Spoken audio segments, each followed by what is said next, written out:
जय हिंद दोस्तों, स्वागत है आप सभी का अपने यूट्यूब परिवार बीए सेमेस्टर वाला में। दोस्तों यदि आपका बीए फर्स्ट सेमेस्टर ठीक है, BA first semester physical education का लिखित एग्जाम होने वाला है तो बिल्कुल सही जगह पर आए हैं। बिल्कुल अच्छी वीडियो को आपने चूज़ किया है। क्यों चूज़ किया है? क्योंकि ये जो वीडियो है, ये जो क्लास है, ये 2023-24 का क्वेश्चन पेपर का है दोस्तों। और मैं बता दूं, ऐसा कोई प्रीवियस ईयर का क्वेश्चन पेपर नहीं है जिससे आपके एग्जाम में प्रश्न ना पूछा जाए। जैसे BA first semester physical education के क्वेश्चन पेपर है 2023-24 सत्र का। तो 2024-25 सत्र में जो एग्ज़ाम होने वाले हैं इसके लिए वेरी वेरी मोस्ट इम्पोर्टेंट है, क्योंकि यहाँ से आपके बहुत सारे प्रश्न एग्ज़ाम में बनने वाले हैं। ठीक है, चलिए ध्यान रखेंगे, जितने भी 2024 में एग्ज़ाम हो रहा है, जितने भी 2025 में एग्ज़ाम हो रहा है, सभी के लिए इम्पोर्टेंट है। लिखित पेपर है, उसका मैं संपूर्ण हल के साथ आपको बताऊंगा। ठीक है, अच्छा, यह किस यूनिवर्सिटी के लिए इम्पोर्टेंट है सर? तो मैं बता दूं, देखें, आपका जैसे सिद्धार्थ यूनिवर्सिटी में लिखित एग्जाम होने वाले हैं, महात्मा गांधी काशी विद्यापीठ में, छत्रपति साहू जी महाराज यूनिवर्सिटी में, राम मनोहर लोहिया अवध विश्वविद्यालय में, लखनऊ यूनिवर्सिटी में, ठीक है, महात्मा ज्योतिबा फुले रोहिलखंड यूनिवर्सिटी में, बीयू झांसी में, अलीगढ़ मुस्लिम यूनिवर्सिटी में, बनारस हिंदू विश्वविद्यालय में, महाराजा सुहेल देव जो यूनिवर्सिटी है वहाँ पर, और प्रोफेसर राजेंद्र सिंह यानी जो रज्जू भैया यूनिवर्सिटी है उसके लिए, बीर बहादुर सिंह पूर्वांचल है उसके लिए, और इसमें रख लीजिए अवध यूनिवर्सिटी है, चौधरी चरण सिंह यूनिवर्सिटी है, जननायक चंद्रशेखर जो बलिया में विश्वविद्यालय है उसके लिए है। ठीक है, जहाँ भी उत्तर प्रदेश में आपके लिखित एग्जाम होने वाले, चाहे आप इस यूनिवर्सिटी में पढ़ रहे हो या इससे संबंधित अदर कॉलेज में पढ़ रहे हो, सभी के लिए इंपॉर्टेंट है बाबू। बहुत ही शानदार आज की क्लास है, बहुत बहुत ही धमाकेदार है। ठीक है, एकदम बहुत ही शानदार तरीके से आज इसको मैं हल कराने वाला हूँ, और आपको बताऊंगा कि एग्जाम में आपको कॉपी कैसे लिखनी है। सबसे बड़ी बात यही होती है कि आप एग्जाम में कॉपी कैसे लिखेंगे।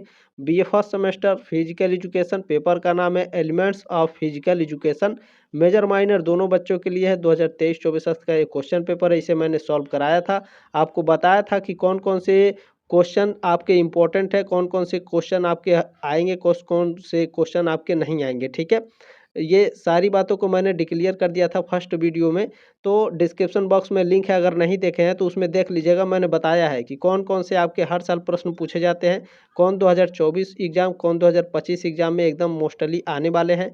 इन सभी के बारे में मैंने डिस्कस किया है आपका पहले वीडियो में। ठीक है, इसी पेपर को मैंने सॉल्व कराया था तो उसमें बताया था, तो अगर नहीं देखे हैं तो उसको भी देख लीजिएगा, बाकी मैं इसे सॉल्व करा दूंगा। ठीक है, बाकी आज की क्लास में हम इसे सॉल्व करने वाले हैं। शारीरिक शिक्षा की परिभाषा, ये मोस्टली 100% आता है हमेशा। शारीरिक शिक्षा की परिभाषा एवं अर्थ, अर्थ एवं परिभाषा बताइए, ये तो आप मोस्टली आता है। ठीक है, ध्यान रखिएगा, बिल्कुल इसी तरह से आपके एग्जाम में प्रश्न आएंगे। देखिए, सभी प्रश्नों के उत्तर दीजिए, प्रत्येक प्रश्न का उत्तर 50 शब्दों में हो, 2 अंकों का आपका है। ठीक है, चलें, अब इसके बाद देखें सेक्शन बी में आपके खंड ब में देखें 5 प्रश्नों के उत्तर देना है, प्रत्येक प्रश्न का उत्तर लगभग 200 शब्दों में हो, तो इसे भी हम लोग सॉल्व करने वाले हैं। मैं सेक्शन सी दिखा देता हूँ, खंड स। देखिए, सेक्शन सी खंड स में आपके किन्हीं 2 प्रश्नों का उत्तर देना है, प्रत्येक प्रश्न का उत्तर लगभग 500 शब्द में हो, प्रत्येक प्रश्न 10 अंकों का है। ठीक है, तो इसी तरह से आपका ये क्वेश्चन पेपर रहेगा, या आप ये क्वेश्चन भी देख सकते हैं, मैंने इसे सॉल्व कराया है, पहले वीडियो आप डिस्क्रिप्शन बॉक्स में लिंक है, जाके देख लीजिएगा। बाकी चले इसे हम लोग सॉल्व करते हैं, जो ये कल मैंने प्रश्न आपको बताए थे। ठीक है, चलें, चलिए दोस्तों देखते हैं। ठीक है, सभी यूनिवर्सिटी के लिए इम्पोर्टेंट है, ये बात ध्यान रखेंगे। आगे बढ़ते हैं। अच्छा, आप लोगों से बहुत ही ज़्यादा रिक्वेस्ट है, देखें, क्वेश्चन पेपर सॉल्व कराने में सबसे ज़्यादा मेहनत लगता है। ठीक है, मॉडल पेपर और क्लास कराने में उतना मेहनत नहीं लगता है जितना क्वेश्चन पेपर सॉल्व कराने में मेहनत लगता है। ठीक है, बहुत ज़्यादा सोचना पड़ता है, ढूंढना पड़ता है क्वेश्चन कि कैसे बताए बच्चों को अच्छे से समझ में आए, कैसे क्वेश्चन का आंसर दिया जाए। ठीक है, तो देखिए, बहुत ही अच्छे तरीके से आप लोगों को मैं बताने वाला हूँ, बहुत ही शानदार तरीके से। तो आप लोग प्लीज़ इस क्लास को आगे ज़रूर शेयर करिएगा, क्योंकि ये क्वेश्चन पेपर है। सभी साथियों के साथ ज़रूर शेयर करिएगा, क्योंकि इसमें उत्तर भी बताया जा रहा है। ठीक है, ये आपसे रिक्वेस्ट है और आपकी जिम्मेदारी भी है। ठीक है, चलिए, और एक लाइक ज़रूर कर दीजिएगा, क्योंकि देखिए, अगर आप लोग लाइक करते हैं तो यूट्यूब क्या करता है, ऑटोमेटिक इस क्लास को बाकी बच्चों के पास रिकमेंड करता है। बाकी लाइक का और कोई काम ही नहीं है यूट्यूब पर। ठीक है, बस एक ही काम होता है, अगर लाइक ज़्यादा रहेगा क्लास पर तो ज़्यादा बच्चों के पास भेजता है, ज़्यादा रिकमेंड करता है, क्योंकि यूट्यूब को पता हो जाता है कि इसमें जो कुछ तो बात है कि इस क्लास को लाइक किया जा रहा है तो वो ऑटोमेटिक सेंड करना शुरू कर देता है, ठीक है। तो लाइक मोस्टली करिएगा, बाकी और कोई लाइक का काम नहीं होता है यूट्यूब पर, ठीक है। तो प्लीज़ लाइक ज़रूर करेंगे, ये बाकी बच्चों के पास जाए और आप लोग भी ज़रूर शेयर करिएगा, ठीक है। चलिए, आप लोगों ने पहला प्रश्न देखा है शारीरिक शिक्षा की परिभाषा, डेफिनेशन ऑफ फिजिकल एजुकेशन। देखिए, इसको मैंने 2 तरीके से लिखा है, 50 शब्दों में, ठीक है, और यहाँ पर आपके 75 शब्दों में। तो कोई दिक्कत नहीं है, चाहे 75 शब्द में, देखिए 50 से कम शब्द में नहीं लिखना है, ठीक है। देखिए, पहला उत्तर है, और हाँ, सबसे बड़ी बात ये है, पहले मैं क्वेश्चन आपको बाद में बताऊंगा कॉपी कैसे लिखनी है।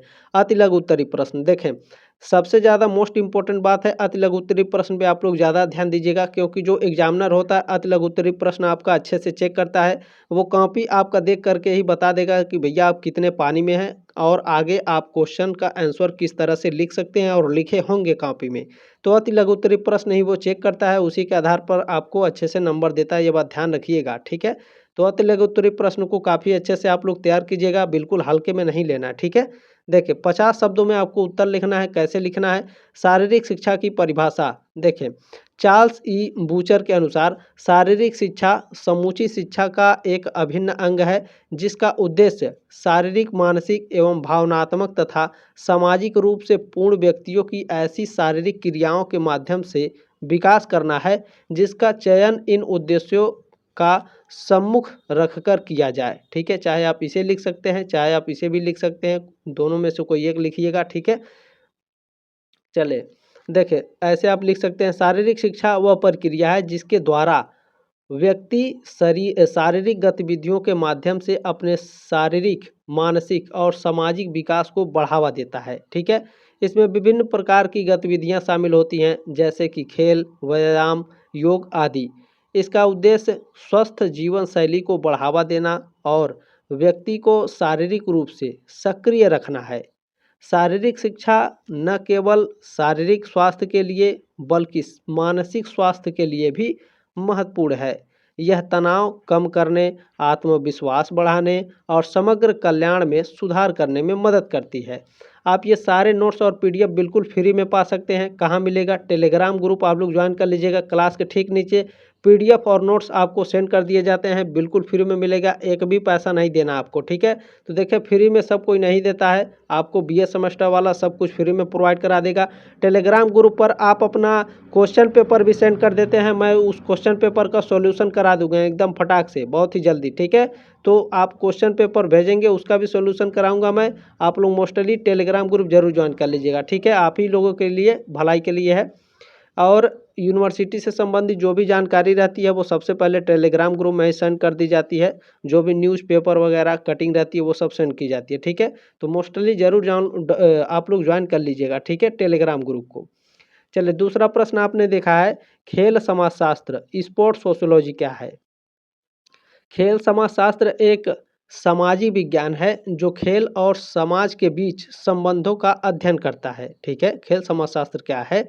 एक ऐसी सामाजिक विज्ञान है खेल समाजशास्त्र जो खेल को और समाज के, ठीक है, खेल और समाज के बीच में संबंधों का अध्ययन करता है। यह खेलों के सामाजिक, सांस्कृतिक, आर्थिक और राजनीतिक पहलुओं को समझने पर केंद्रित है। खेल समाजशास्त्र यह विश्लेषण करता है कि खेल कैसे व्यक्तियों और समूहों के व्यवहार, पहचान, लैंगिक समानता, वर्ग भेद और सांस्कृतिक मान्यताओं को प्रभावित करते हैं। यह समाज में खेल की भूमिका, इसके प्रभाव और खेल से जुड़े मुद्दों जैसे नक्सलवाद, लैंगिक भेदभाव और सामाजिक एकता को भी समझने में सहायता करता है, ठीक है। तो मोस्टली टेलीग्राम ग्रुप आप लोग जाइए फटाक से ज्वाइन करके, इन सभी जितने भी मैं बता रहा हूँ यहाँ पर उत्तर, ये सब आपको फ्री मिलेगा, ठीक है। ओलंपिक मशाल, ओलंपिक टार्च क्या होता है? ओलंपिक मशाल ओलंपिक खेलों का एक प्रमुख प्रतीक है। यह प्राचीन ग्रीस से प्रेरित एक परंपरा है। ओलंपिक खेलों के शुरुआत से कुछ महीनों पहले इस मशाल को ग्रीस में जलाया जाता है और फिर मेजबान देशों में पहुंचाया जाता है। यह शांति, एकता और दोस्ती का प्रतीक है। मशाल रिले के दौरान इसे विभिन्न शहरों और कस्बों में ले जाया जाता है, जिससे लोगों को ओलंपिक भावना से जोड़ा जाता है। अंतिम रूप से इसे ओलंपिक खेलों के उद्घाटन समारोह में स्टेडियम में लाया जाता है। चलें, अगला प्रश्न भैया, WHO क्या है, विश्व स्वास्थ्य संगठन क्या है, इसके बारे में देख लीजिए आप लोग, बहुत ही इंपॉर्टेंट है। देखें, विश्व स्वास्थ्य संगठन WHO संयुक्त राष्ट्र की एक विशेष एजेंसी है, जिसकी स्थापना 7 अप्रैल 1948 को हुई। ठीक है, WHO की स्थापना कब हुई? 7 अप्रैल 1948।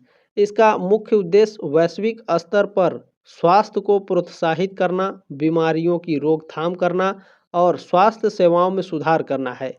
इसका मुख्यालय स्विट्जरलैंड के जिनेवा में स्थित है। ठीक है, विश्व स्वास्थ्य संगठन का जो मुख्यालय कहाँ है? स्विट्जरलैंड के जिनेवा में। WHO संक्रामक रोगों, गैर संक्रामक रोगों, आपात स्थितियों, टीकाकरण और स्वास्थ्य नीतियों पर कार्य करता है। यह स्वास्थ्य संबंधी डेटा एकत्र कर मानक स्थापित करता है। ठीक है, मानक स्थापित करता है और विभिन्न देशों को तकनीकी व वित्तीय सहायता प्रदान करता है।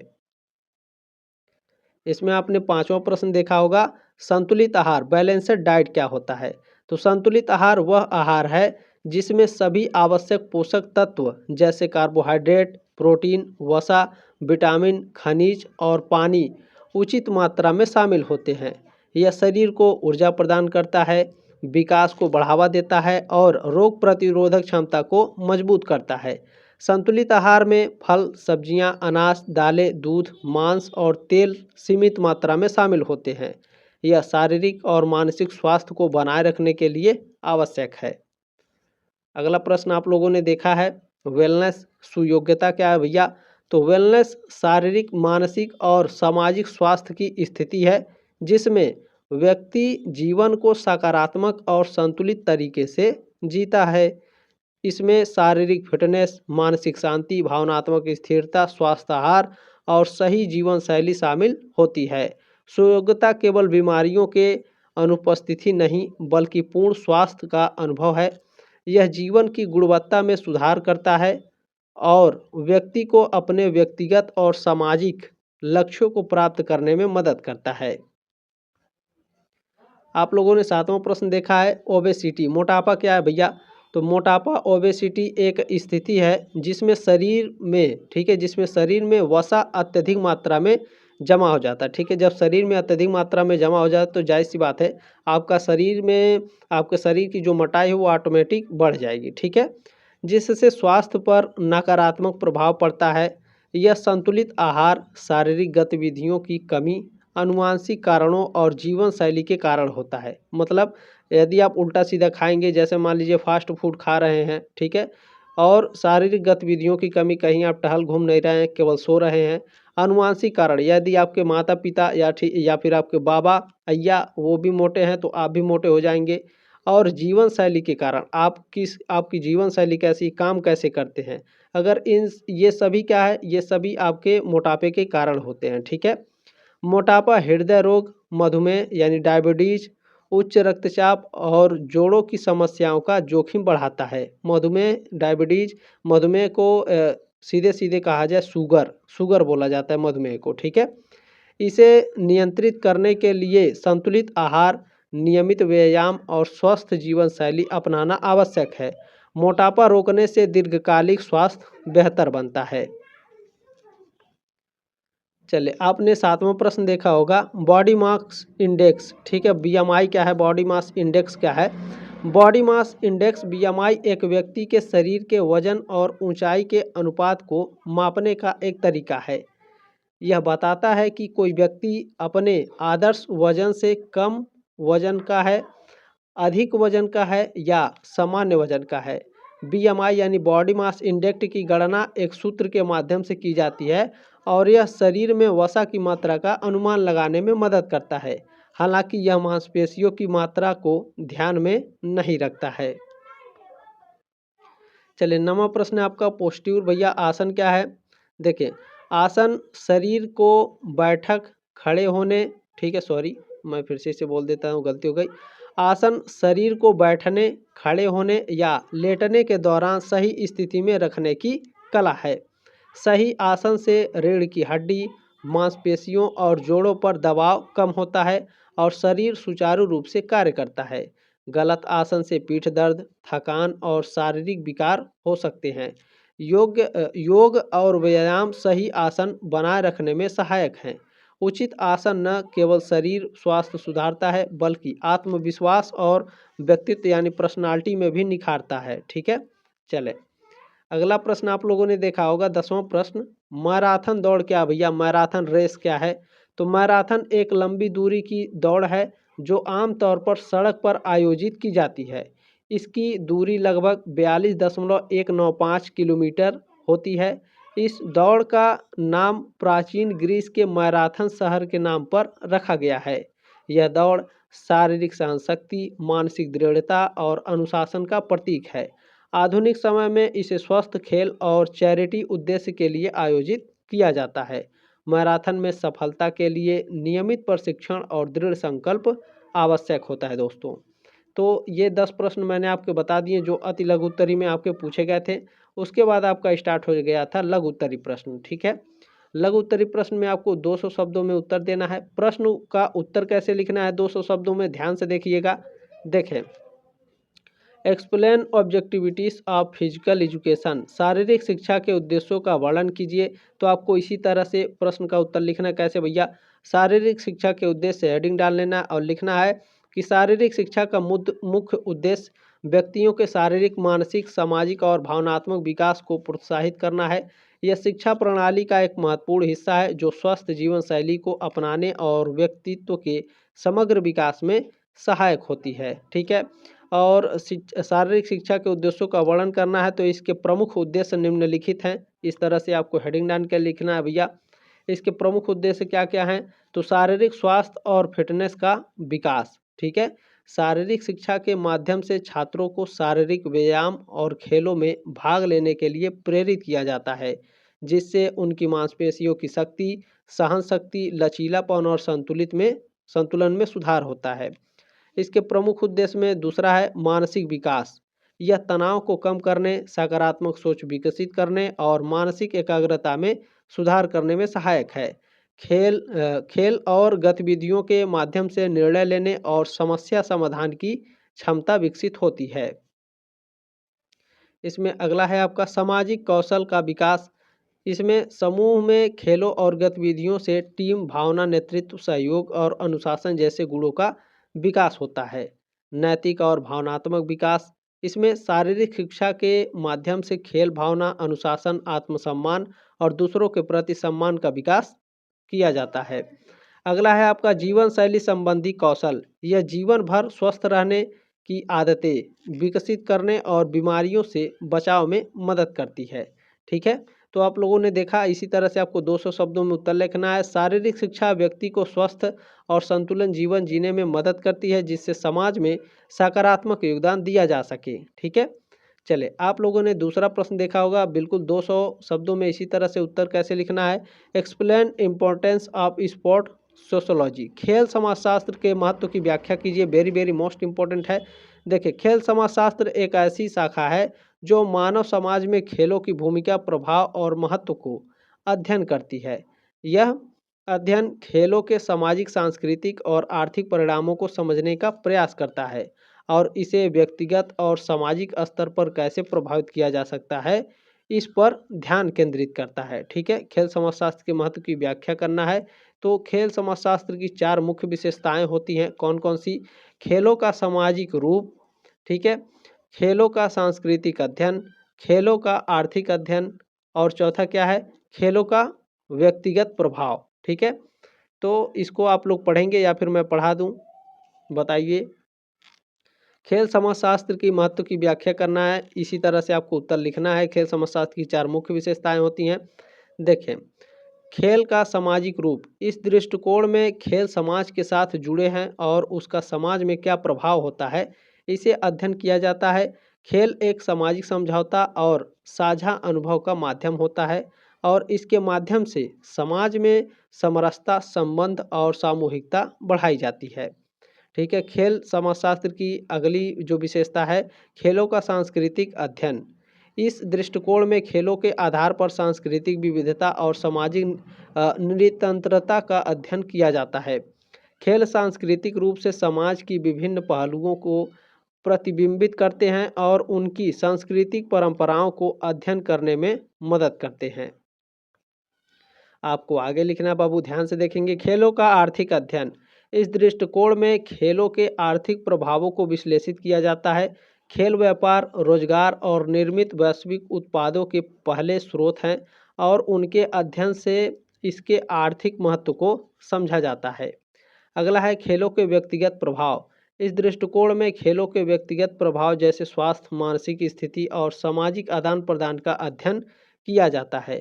खेल व्यक्तिगत स्वास्थ्य और विकास में महत्वपूर्ण भूमिका निभाते हैं और व्यक्तिगत दृष्टिकोण से उनका अध्ययन इसे समझने में मदद करता है। ठीक है, चले, बहुत ही शानदार तरीके से इसी तरह से आपको लिखना है। बिल्कुल घबराने की ज़रूरत नहीं है। बीए सेमेस्टर वाला आपके साथ खड़ा है, आपको टेंशन जरा भी नहीं लेना है। ठीक है, देखिए, आप कोई भी दिक्कत है, आपके पास क्वेश्चन पेपर है, टेलीग्राम ग्रुप में आइए, पेपर सेंड करिए, आप अपना उत्तर पाइए भैया। ठीक है, चलें, देखिए, प्राचीन यूनान में शारीरिक शिक्षा के इतिहास का वर्णन कीजिए। इसे मैं नहीं पढ़ाऊंगा भैया, इसे आप लोग खुद पढ़ेंगे। कैसे पढ़ेंगे, तो आप इसे स्क्रीनशॉट ले लीजिए, मैं धीरे धीरे आगे बढ़ाऊंगा इसे। ठीक है, अगला क्वेश्चन मैं बताऊंगा क्योंकि ये ज़्यादा इंपॉर्टेंट नहीं है। ठीक है, चलें, बाकी आप लोग इसे पढ़ेंगे।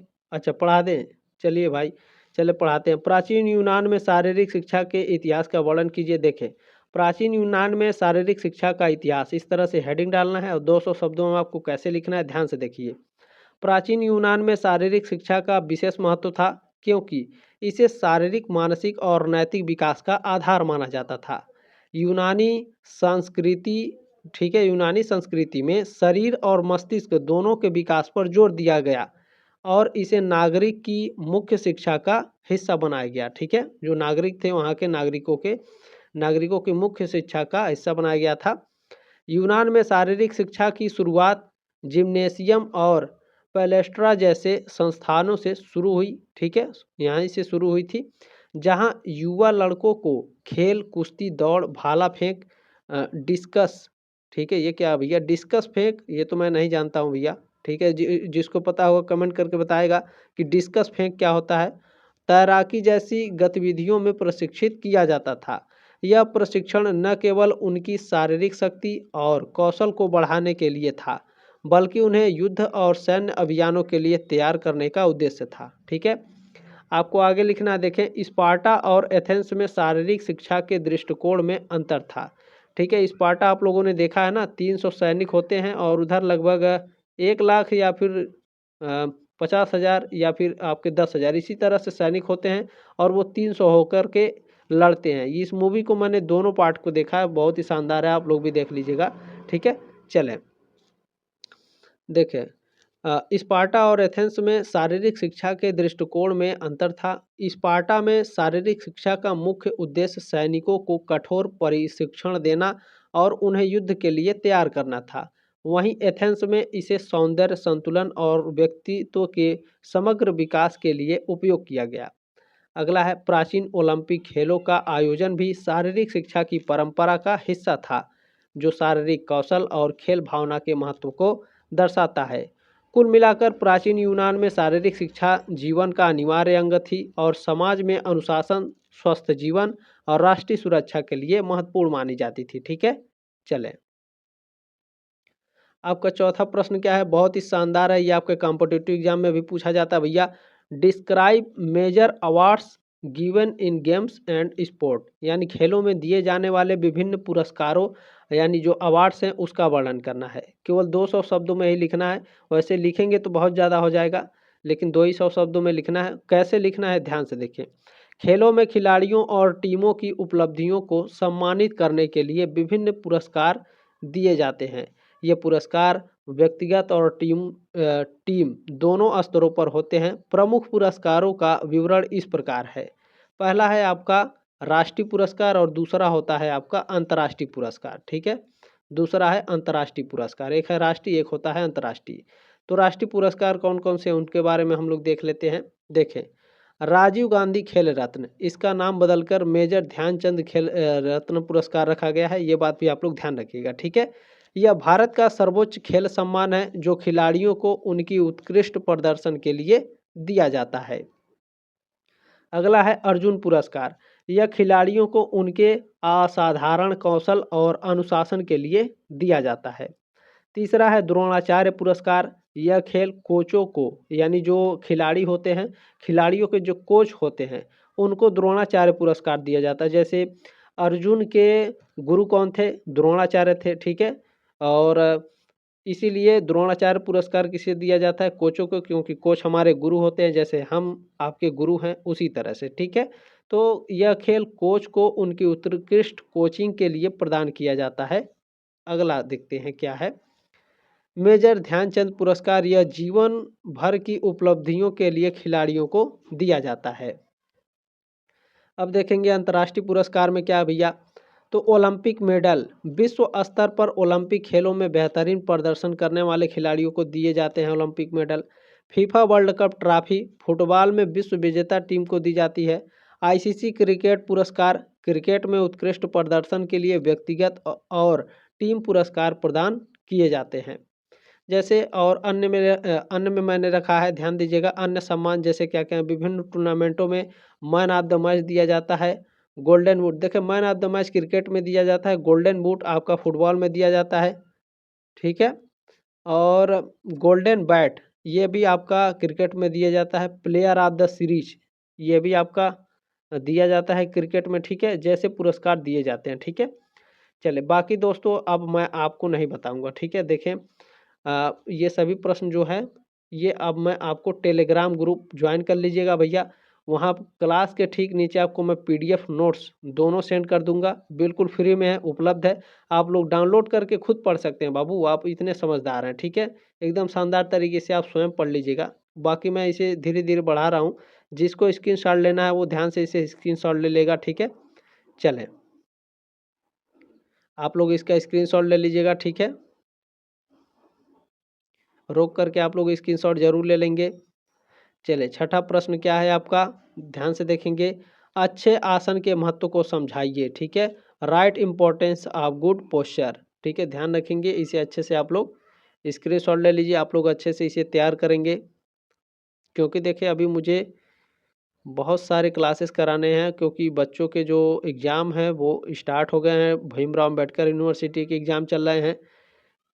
दीनदयाल उपाध्याय गोरखपुर विश्वविद्यालय के शुरू होने वाले हैं 28 नवंबर से, और बाकी कॉलेज के 3 दिसंबर से राम मनोहर लोहिया विश्वविद्यालय की परीक्षाएं शुरू होने वाली हैं, ठीक है। बहुत सारे महात्मा ज्योतिबा फुले रोहिलखंड यूनिवर्सिटी का भी आपका स्टार्ट होने वाला भैया दिसंबर में। आपका फर्स्ट वीक में लगभग दिसंबर में सारे यूनिवर्सिटी जितने भी हैं सभी के आपके एग्ज़ाम शुरू हो जाएंगे, ठीक है। तो ध्यान रखेंगे आप सभी बच्चे, एकदम शानदार तरीके से पढ़ाई हो रही है, बाकी बच्चों को भी बुलाइए। देखिए आठवां प्रश्न है, शक्ति को परिभाषित कीजिए, इसके विभिन्न प्रकारों का वर्णन कीजिए, यानी define strength, explain it's type, ठीक है। तो आप इसे अच्छे से पढ़ लेंगे, मैं इसे थोड़ा पढ़ा देता हूँ। देखें शक्ति यानी स्ट्रेंथ मांसपेशियों की वह क्षमता है जिसके माध्यम से वे किसी प्रतिरोध या भार का सामना कर सकती हैं। यह शारीरिक फिटनेस का एक महत्वपूर्ण घटक है जो दैनिक कार्यों, खेल और व्यायाम में सहायक होती है। शक्ति का विकास मांसपेशियों के तंतुओं और तंत्रिका तंत्र की क्षमता पर निर्भर करता है, ठीक है। चलें आप इसका स्क्रीनशॉट ले लीजिएगा। शक्ति का प्रकार, पहला है सर्वाधिक शक्ति, दूसरा है सहन शक्ति, ठीक है, स्नायु सहन शक्ति, तीसरा है आपका विस्फोटक शक्ति यानी एक्सप्लोजिव स्ट्रेंथ, चौथा है गतिज शक्ति, डायनामिक स्ट्रेंथ, ठीक है। चले तो ये मैंने आपको बता दिए हैं सारे आपके जितने क्वेश्चन थे, क्वेश्चन के सारे उत्तर मैंने बता दिए हैं बहुत ही शानदार तरीके से। आप सभी लोग जरूर जुड़ जाइएगा, इस क्लास को शेयर करिएगा, सब्सक्राइब करिएगा, लाइक जरूर करेंगे। जल्दी मिलते हैं साथियों आपके नेक्स्ट क्लास में, तब तक ले जय हिंद, वंदे मातरम।